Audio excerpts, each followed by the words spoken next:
નમસ્કાર વિદ્યાર્થી મિત્રો, સ્વાગત છે આપ સૌનું આ વિડીયોમાં ધોરણ 12 વાણિજ્ય વ્યવસ્થા અને સંચાલન એમાં પાઠ પહેલો સંચાલનનું સ્વરૂપ અને મહત્વ. આપણે અગાઉના ભાગ 1માં સંચાલનનો અર્થ, તેનું સ્વરૂપ અને મહત્વ જોઈ ગયા. ભાગ 2માં સંચાલન વિજ્ઞાન, કળા અને વ્યવસાય છે અને સાથે સાથે સંચાલનની વિવિધ સપાટીઓ વિશે પણ જોઈ ગયા. આજે આપણે સંચાલનના કાર્યો વિશે જોઈશું. અહીંયા તમને સંચાલનના કાર્યોનું વર્ગીકરણ આપેલું છે, જે અલગ અલગ સંચાલન શાસ્ત્રીઓ અનુસાર તારવેલા છે. તો આપણે જોઈએ સંચાલન શાસ્ત્રીઓના નામ. પહેલું કુંતંજ અને O'Donnell, Henri Fayol, Peter Drucker, Luther Gulick અને ડૉક્ટર જ્યોર્જ ટેરી. તમારે પરીક્ષામાં સંચાલન શાસ્ત્રીઓના નામ પૂછાય તો તમારે લખવાના. તેની સાથે સાથે જે તે સંચાલન શાસ્ત્રીઓના નામ સાથે જો તેનું વર્ગીકરણ એક માર્ક્સમાં પૂછાય તો તમારે તેના નામ સાથે જણાવવાના. હવે આપણે પહેલું જોઈએ કુંતંજ અને ઓડોનલનું વર્ગીકરણ. એમાં પહેલું આયોજન, વ્યવસ્થા તંત્ર, કર્મચારી વ્યવસ્થા, દોરવણી અને પાંચમું છે અંકુશ. બરાબર, એક માર્ક્સમાં પૂછાય કુંતંજ અને ઓડોનલના વર્ગીકરણ વિશે જણાવો તો તમારે તેના નામ જણાવવાના. બીજું છે હેનરી ફેયોલનું વર્ગીકરણ. એમાં પહેલું આયોજન, બીજું વ્યવસ્થા તંત્ર એટલે કે પ્રબંધ, ત્રીજું આદેશો આપવા, ચોથું સંકલન અને પાંચમું છે અંકુશ. તેવી જ રીતે પીટર ડ્રકરે જે રીતે કાર્યનું વર્ગીકરણ કરેલું છે તેમાં પહેલું ધંધાનું સંચાલન, બીજું સંચાલકોનું સંચાલન, ત્રીજું કામદારો અને કામનું સંચાલન. આમાં ફક્ત 3 જ કાર્યો સાથે વર્ગીકરણ કરેલું છે. હવે આપણે ચોથું જોઈએ લ્યુથર ગ્લુઇકનું વર્ગીકરણ. આ જે સંચાલન શાસ્ત્રીએ જે રીતે કાર્યોનું વર્ગીકરણ કરેલું છે તેમાં તમામ કાર્યોનો સમાવેશ થાય છે. એટલા માટે તે ખૂબ જ અગત્યનું છે. પરીક્ષામાં તમારે આમાંથી 1 કે 2 માર્ક્સમાં પ્રશ્ન પૂછાઈ શકે. બરાબર. બીજી આમની એક ખાસ વિશેષતા છે કે આમાં એક સૂત્રનું નિર્માણ થાય છે. તો આપણે સૂત્ર જોઈએ. POSD, POSD, POSD CORB, CORB, POSD CORB. બરાબર, સમજી હવે એને. P એટલે પ્લાનિંગ એટલે કે આયોજન, O એટલે ઓર્ગેનાઇઝેશન એટલે વ્યવસ્થા તંત્ર, S એટલે કે સ્ટાફિંગ એટલે કે કર્મચારી વ્યવસ્થા, D એટલે કે ડાયરેક્ટિંગ એટલે કે દોરવણી. આગળ જોઈએ CO એટલે કે કોઓર્ડિનેશન એટલે કે સંકલન કરવું. બરાબર. R એટલે કે રિપોર્ટિંગ એટલે માહિતી પ્રેષણ, B એટલે કે બજેટ એટલે કે અંદાજપત્ર. બરાબર. તો આવી રીતે આ 7 કાર્યો જે છે તે સૂત્ર સાથે તમને પરીક્ષામાં પૂછાય. બીજી વાત કે આમાં ફૂલ ફોર્મ પણ તમને પૂછી શકે કે પોસ્ટ કોર્બનું ફૂલ ફોર્મ લખો તો તમે લખી શકો. હવે 5મા સંચાલન શાસ્ત્રી અનુસાર એટલે કે ડૉક્ટર જ્યોર્જ ટેરીના વર્ગીકરણ અનુસાર પહેલું આયોજન, બીજું વ્યવસ્થા તંત્ર, ત્રીજું દોરવણી અને ચોથું છે અંકુશ. બરાબર. તો આ થયા 5 સંચાલન શાસ્ત્રીઓના મત અનુસાર સંચાલન કાર્યોનું વર્ગીકરણ. હવે આપણે કાર્યોની સમજૂતી લઈએ. આપણે આમાં ચેપ્ટર વાઇઝ વિગતવાર સમજૂતી લઈશું દરેક કાર્યોની, એટલે અત્યારે આપણે એને ફક્ત ટૂંકમાં જ સમજૂતી લઈએ. બરાબર. પહેલું છે એમાં આયોજન. Even God can not change the past but man can change the future. ખરેખર સાચી વાત છે. અપેક્ષિત પરિણામો હાંસલ કરવા માટે હકીકતોની પસંદગી કરવી તેની વચ્ચે આંતર સંબંધો સ્થાપવા અને જરૂરી પ્રવૃત્તિઓના અવલોકન અને ઘડતર માટે પૂર્વાનુમાન કરવું એટલે કે આયોજન. એકવાર ફરીથી અપેક્ષિત પરિણામો. બરોબર, તમે જે કાંઈ પણ હેતુ અને ઉદ્દેશ્ય નક્કી કરવા માંગતા હો તેના માટેના હાંસલ અને હકીકતોની પસંદગી, તેની વચ્ચે આંતરસંબંધો સ્થાપવા અને જરૂરી પ્રવૃત્તિઓના અવલોકન અને ઘડતર માટે પૂર્વાનુમાન, પહેલાંની ધારણા કરવી એટલે કે આયોજન. એટલે પહેલાંથી જ તેનું અનુમાન કરવું. બરાબર, એકવાર નજર મારીએ ફટાફટ. સંચાલનના કાર્યોની શરૂઆત આયોજનથી જ થાય છે. એટલે કહેવાય છે કે આયોજન જે છે સંચાલન કાર્યનું પ્રથમ પગથિયું છે. બરાબર, નક્કી કરેલા હેતુઓને સિદ્ધ કરવા માટે કયું કાર્ય કોણે, ક્યારે, કેવી રીતે, કેટલા પ્રમાણમાં કરવાનું છે અને કાર્ય ક્યારે પૂર્ણ કરવાનું છે તેની અગાઉથી જ કરવામાં આવતી બુદ્ધિપૂર્વકની વિચારણાને આયોજન કહે છે. આ છે તેની સમજૂતી. ભવિષ્ય માટેની પૂર્વ વિચારણા વર્તમાન સમયમાં કરવી. એટલે જ આયોજન ભવિષ્યમાં આવનારા જોખમો અને અનિશ્ચિતતાને ઘટાડવા માટે આયોજન જરૂરી છે. આયોજનને લીધે એકમની બધી જ પ્રવૃત્તિઓ જે છે વ્યવસ્થિત બને છે અને ધ્યેય સિદ્ધિનો માર્ગ સરળ બને છે. બરાબર, ધ્યેયને સિદ્ધ કરવા માટેના વૈકલ્પિક માર્ગો હોય ત્યારે શ્રેષ્ઠ માર્ગની પસંદગી કરવામાં આયોજન ઉપયોગી બને છે. તેથી આયોજનનું કાર્ય એ મૂળભૂત રીતે પસંદગીનું કાર્ય છે.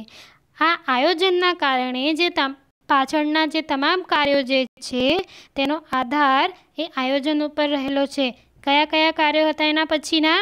વ્યવસ્થાતંત્ર, કર્મચારી વ્યવસ્થા, સંકલન અને અંકુશ. આ તમામે તમામ કાર્યોનો જે આધાર છે એ આયોજન ઉપર રહેલો છે. એટલે આયોજન એ ખૂબ જ અગત્યનું કાર્ય છે.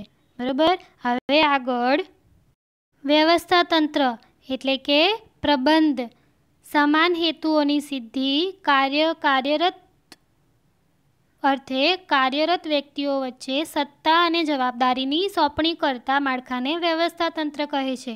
ફરી એકવાર, સમાન હેતુઓની સિદ્ધિ અર્થે કાર્યરત વ્યક્તિઓ વચ્ચે સત્તા અને જવાબદારીની વહેંચણી કરતા માળખાને વ્યવસ્થાતંત્ર કહે છે. આપણે અગાઉ જે છે એ વિવિધ સપાટીઓ વિશે જોઈ ગયા, ઉચ્ચ, મધ્ય અને તળ. જેમ ઉચ્ચ સપાટીથી તળ સપાટી તરફ જે સત્તાની વહેંચણી થાય છે અને જવાબદારીની વહેંચણી થાય છે, તેવી જ રીતે તળ સપાટીથી ઉચ્ચ સપાટી તરફ જે જવાબદારી અને સત્તાની વહેંચણી થાય છે. બરાબર, તે ઉચ્ચથી તળ અને તળથી ઉચ્ચ જે રીતે સપાટી અનુસાર સત્તા અને જવાબદારીની વહેંચણી થાય છે તેના દ્વારા એક સ્ટ્રક્ચર રચાય છે. એટલે કે માળખાની રચના થાય છે. તેને કહેવાય વ્યવસ્થાતંત્ર. બરાબર, આયોજન દ્વારા ધ્યેય, નીતિ, કાર્યક્રમ વગેરે નક્કી કરવામાં આવે છે, જેને પાર પાડવા માટે વ્યવસ્થાતંત્રની રચના કરવી પડે છે. નિર્ધારિત ધ્યેયને સિદ્ધ કરવા માટે એકમની પ્રવૃત્તિને જુદા જુદા વિભાગોમાં જુદા જુદા માનવ જૂથો વચ્ચે વહેંચી દેવામાં આવે છે. તેમને સત્તા અને જવાબદારીની વહેંચણી કહેવામાં આવે છે, જેને વ્યવસ્થાતંત્ર કે પ્રબંધ કહે છે. વ્યવસ્થાતંત્રની રચના કરવાથી કોની દેખરેખ રાખશે, કાર્ય અંગે સત્તા અને જવાબદારી કોની રહેશે, વ્યક્તિઓ વચ્ચેના આંતરસંબંધો કેવા રહેશે વગેરેનો ખ્યાલ આવે છે. બરાબર, આયોજન એ ધંધાકીય એકમનું શું છે? મગજ. જ્યારે કે વ્યવસ્થાતંત્ર એ શું ગણવામાં આવે છે? શારીરિક માળખું. આ તમારે પરીક્ષામાં 1 માર્ક્સમાં પૂછાય. માનવ શરીરમાં મગજનું કાર્ય જે છે ભૌતિક નિર્ણયો લેવાનું છે. તેનો અમલ શરીરના વિવિધ અંગો કરે છે. તેવી જ રીતે ધંધાકીય એકમોમાં આયોજનનું કાર્ય ભૌતિક નિર્ણયો લેવાનું છે. આયોજનમાં લેવાયેલા નિર્ણયોનો અમલ કરવા માટે એકમના વિવિધ વિભાગોમાં કાર્ય કરતા કર્મચારીઓને કાર્યો, સત્તા અને જવાબદારીની સોંપણી કરવામાં આવે છે. હવે આપણે આગળ જોઈએ કર્મચારી વ્યવસ્થા. Employees are arms and legs of unit. કર્મચારી જે છે એ એકમના હાથ પગ ગણવામાં આવે છે. એટલે કે જ્યોર્જ ટેરી ખૂબ જ સારી રીતે જણાવે છે કે કર્મચારી વ્યવસ્થાનો ઉદ્દેશ્ય સંતોષકારક અને સંતુષ્ટ કર્મચારી દળ ઊભો કરવાનો, જાળવણી રાખવાનો અને વિકાસવાનો છે. જો કર્મચારી જ ના હોય તો એકમના હેતુઓ કઈ રીતે સિદ્ધ થશે? કામ કરનાર કોઈ વ્યક્તિ જ નહીં હોય તો આયોજનનું શું કામ? બરોબર. હવે આપણે આગળ જોઈએ. જ્યાં એકમ હોય ત્યાં કર્મચારી હોય. કર્મચારીઓ વિનાનું એકમ એ આત્મા વિનાનું હાડપિંજર જેવું છે. કોઈ પણ એકમની પ્રવૃત્તિનો અંતિમ આધાર તો કર્મચારીઓ ઉપર જ રહેલો છે. જેમ કે યોગ્ય જગ્યાએ, યોગ્ય સમયે, યોગ્ય સંખ્યામાં, યોગ્ય લાયકાત ધરાવતા કર્મચારીઓની ભરતી, પસંદગી, તાલીમ, બદલી, બઢતી, છૂટા કરવા, નિવૃત્તિ તથા તેમના માટેના કલ્યાણકારી પ્રવૃત્તિઓને લગતા વિચારધારણા સાથે કર્મચારી વ્યવસ્થા સંબંધ ધરાવે છે. કર્મચારીઓ સંતોષાયેલા હોય તો તેમનો ઉત્સાહ અને જુસ્સો વધે છે, જેથી એકમની ઉત્પાદકતા અને કાર્યક્ષમતામાં પણ વધારો થાય. જો કર્મચારી તેમના ઉત્સાહપૂર્વક કામ કરશે તો હેતુઓ સારી રીતે સિદ્ધ થશે અને એકમને જે છે નફો પણ સારી રીતે મળશે. કર્મચારી વ્યવસ્થામાં ઔદ્યોગિક એકમમાં કામ કરતા કર્મચારીઓને લગતા પ્રશ્નોનો અભ્યાસ કરવામાં આવે છે. કોઈ પણ ધંધાકીય એકમની સફળતાનો આધાર કર્મચારી ઉપર રહેલો છે. બરાબર ને? કર્મચારી કાર્ય સારી રીતે કરશે તો એકમની સફળતા ખૂબ જ સારી મળશે. વર્તમાન સમયમાં માનવ શક્તિ આયોજન, માનવ સાધન વિકાસ, કામગીરીનું મૂલ્યાંકન, કામગીરી આયોજન વગેરેનો સમાવેશ પણ કર્મચારી વ્યવસ્થામાં કરવામાં આવે છે. સંતુષ્ટ કર્મચારી એકમની મૂલ્યવાન કિંમત છે તેવું દરેક પ્રગતિશીલ સંચાલન દ્રઢપણે માને છે. એટલે કર્મચારીને એક પ્રકારે જોઈએ તો એકમની સજીવ મિલકત પણ ગણવામાં આવે છે. બરાબર. હવે નેક્સ્ટ, દોરવણી એટલે કે ડાયરેક્ટિંગ. કર્મચારીઓને ધ્યેય પૂર્તિ માટે માર્ગદર્શન આપવું એટલે કે સલાહ સૂચન આપવું. હેતુ સિદ્ધ કરવા માટેનું માર્ગદર્શન, સલાહ સૂચન આપવું અને તેમના પર દેખરેખ રાખવી એટલે કે દોરવણી. બરાબર. એકવાર ફરીથી, કર્મચારીઓને ધ્યેય પૂર્તિ માટે માર્ગદર્શન આપવું અને તેમના પર દેખરેખ રાખવી એટલે કે દોરવણી. નિર્ધારિત ધ્યેયને પ્રાપ્ત કરવા માટે એકમના કામ કરી રહેલા કર્મચારીઓને માર્ગદર્શન આપવું એટલે કે સલાહ સૂચન આપવું જરૂર પ્રમાણે, સમય સંજોગ પ્રમાણે અને તેમના ઉપર અસરકારક દેખરેખ રાખવાનું કાર્ય ખૂબ જ અગત્યનું છે. ઔદ્યોગિક એકમોમાં હેતુ નક્કી કરી તેનું આયોજન કરવામાં આવે. આદર્શ વ્યવસ્થા તંત્રની રચના થાય. માલ સામાન અને યંત્રોની ખરીદી થાય. કર્મચારીઓની નિમણૂક કરવામાં આવે. પરંતુ જ્યાં સુધી અધિકારીઓ તેમના હાથ નીચે કામ કરતા કર્મચારીઓ કે કામદારોને કામ કેવી રીતે કરવું તેનું માર્ગદર્શન જો ન પૂરું પાડે તો ઉપરોક્ત બધા જ પ્રયત્નો નકામા નીવડે છે. એટલે દોરવણી વગર સંચાલનના અન્ય જે કાર્યો છે એ વ્યર્થ જાય છે એટલે કે નિરર્થક જાય છે. દોરવણીના કાર્યમાં તાબેદારોને માર્ગદર્શન પૂરું પાડવું, દેખરેખ રાખવી, હુકમો કે સૂચનો પૂરા પાડવા, કામનું નિર્ધારણ કરવું, કામદારોને પ્રેરણા આપવી, નેતૃત્વ પૂરું પાડવું વગેરે કાર્યોનો સમાવેશ થાય છે. દોરવણી એ સંચાલનની દરેક સપાટીએ અને સતત ચાલતી પ્રવૃત્તિ છે. તમે પણ ઘણીવાર જોયું હશે કે તમે જ્યારે ભૂલ કરો છો કે તમને કોઈ પણ વસ્તુ નથી આવડતી તો ઘરમાં તમારા વડીલ જે છે તમને સલાહ સૂચન આપે છે કે કઈ રીતે કામ કરવું, કઈ રીતે ના કરવું, કઈ બાબત તમારા માટે સારી છે, કઈ બાબત તમારા માટે ખરાબ છે વગેરે પ્રમાણમાં. બરાબર. હવે આગળ, કંટ્રોલિંગ એટલે અંકુશ. પ્રયત્નો, પરિણામ તથા સાધનો અને ઉદ્દેશ્યો વચ્ચે સંતુલન સાધવાનું કાર્ય એટલે કે અંકુશ. પૂછાય કે અંકુશ એટલે શું? તો એકવાર ફરીથી, પ્રયત્નો, પરિણામ તથા સાધનો અને ઉદ્દેશ્યો વચ્ચે સંતુલન સાધવાનું કાર્ય એટલે કે અંકુશ. અંકુશ જે છે એ સંચાલનનું અંતિમ કાર્ય છે. આયોજન એ કયું કાર્ય હતું? પ્રથમ. જ્યારે અંકુશ એ કેવું કાર્ય છે? અંતિમ કાર્ય એટલે કે અંતિમ પગથિયું. બરોબર. નિર્ધારિત ધ્યેયોને સિદ્ધ કરવા માટે એકમની પ્રવૃત્તિઓ આયોજન મુજબ થાય છે કે નહીં તે જોવાના કાર્યને શું કહેવાય? અંકુશ. બરાબર.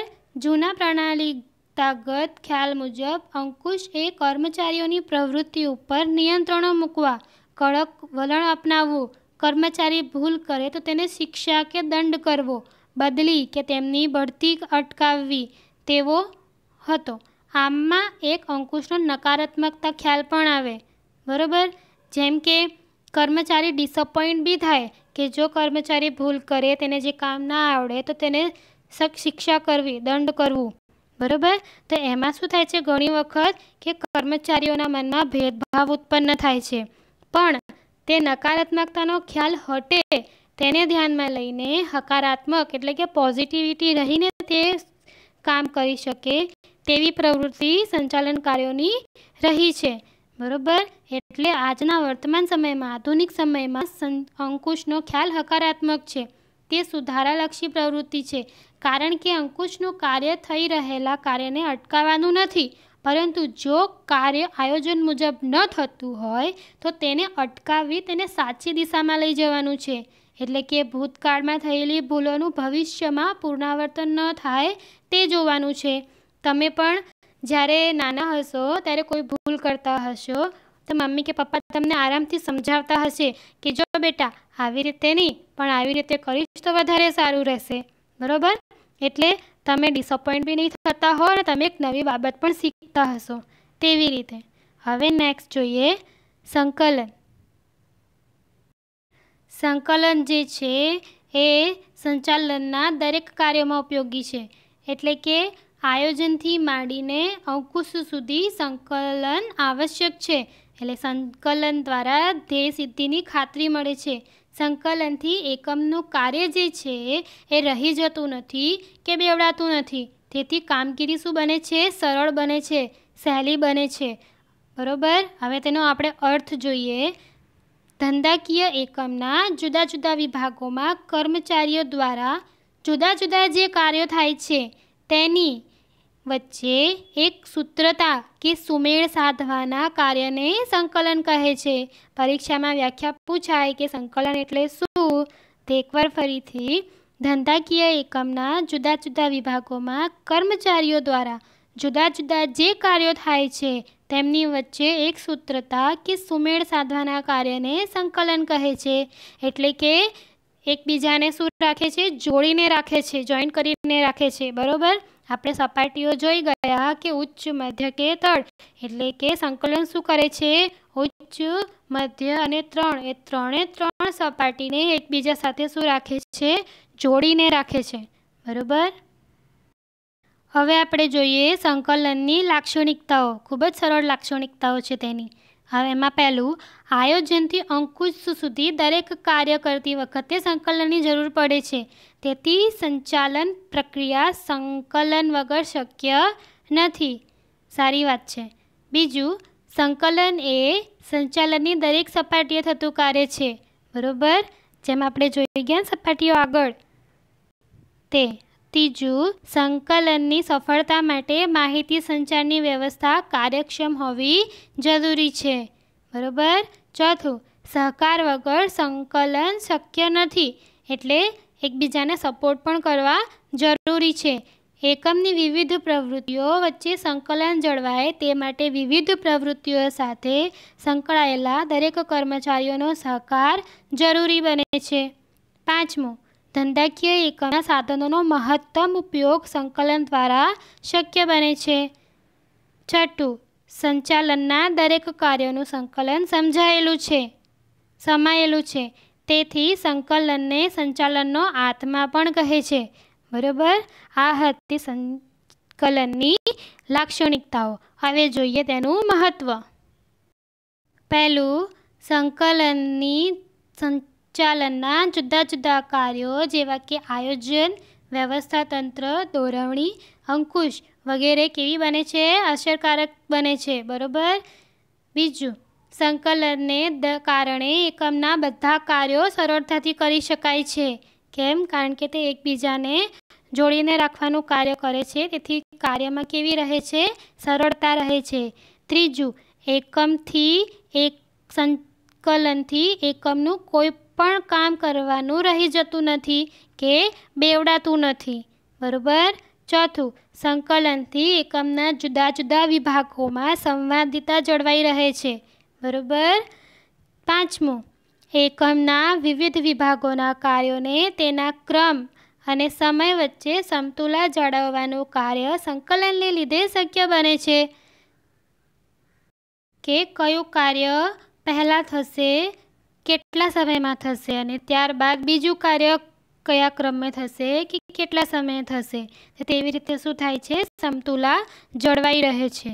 અને તેના કારણે શું થાય છે, સંકલનને લીધે એકમના નક્કી કરેલા હેતુઓને સિદ્ધ કરી શકાય છે, પ્રાપ્ત કરી શકાય છે. બરાબર. તો હવે આપણે આગળ જોઈશું સંચાલનના કાર્ય વિસ્તારો. સંચાલનના કુલ 4 કાર્ય વિસ્તાર છે. એમાં પહેલું માર્કેટિંગ એટલે કે બજારીય સંચાલન, બીજું માનવ સંસાધન સંચાલન, ત્રીજું નાણાકીય સંચાલન અને ચોથું ઉત્પાદન સંચાલન. આપણે એને હવે વિગતવાર આપણે જોઈશું.